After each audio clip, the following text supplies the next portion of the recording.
Hi, I'm Conrad Fischer, and this is Routine Miracles.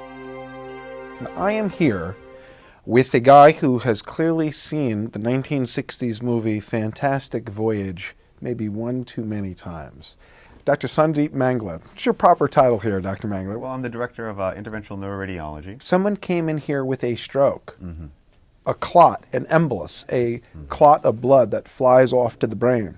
That if they came in here in a timely fashion, within 1 or 2 or 3 hours, that you could conceivably go in there and snatch, actually go in and retrieve the clot and pull it out. Actually coil it up with, what's it called, the appropriately named Mercy catheter? Yeah, the Mercy retriever, yes. And the Mercy stands for Mechanical Embolus Removal in Cerebral Ischemia. Wow. Right.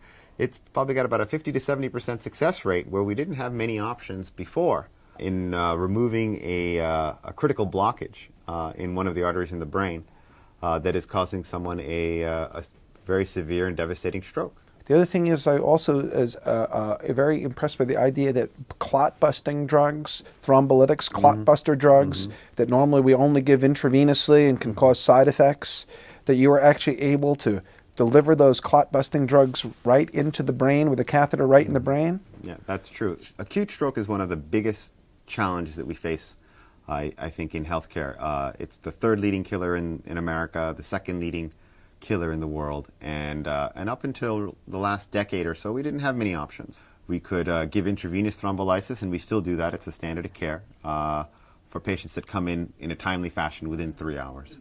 But most patients, probably 95% of patients, come in later than that. Right. And they come in Because they don't feel the symptoms. Yeah, exactly. In other words, chest pain wakes you up in the middle of the night because it hurts. Right. But stroke presents with weakness or numbness. That's true, and I think that's one of the problems. You don't get woken up, so you out of your sleep, so you end up sleeping through your stroke, and often we don't really know when your stroke started, so you're not eligible for many treatments. That's one of the problems. The other problem is that people don't really know what the symptoms of a stroke are, as you say.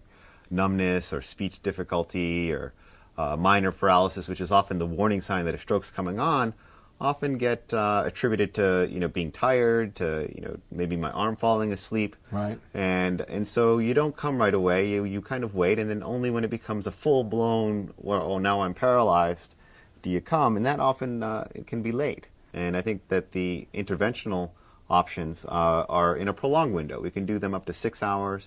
We're FDA approved out to 8 hours with several different tools, and we have an opportunity, to reverse the blockage, remove the blockage, and restore blood flow to the brain.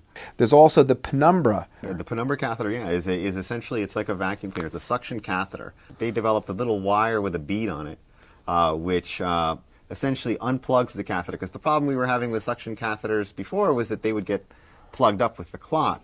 We could start to vacuum up clots in the brain arteries. Vacuuming up clots out of my brain, basking them out in locally administered thrombolytics. That's right. Just imagine what they'll be in 2 to 4 more years. I think it's an exciting time in medicine. I think that we have a lot of options. I think it's a matter of putting these options, in developing the infrastructure and the resources and publicizing them to the patients to get to the hospital as quickly as possible to avail themselves of the latest in therapeutic strategies. I think that there's a tremendous opportunity for progress in many cases, and I think you're, Dr. Fischer, are really doing a great job. Call me Conrad. Conrad, and doing a great job in learning about all these things, and I think that it's just a matter of getting everybody to know about them and to take advantage of it. Terrific. Thanks so much for telling us about this.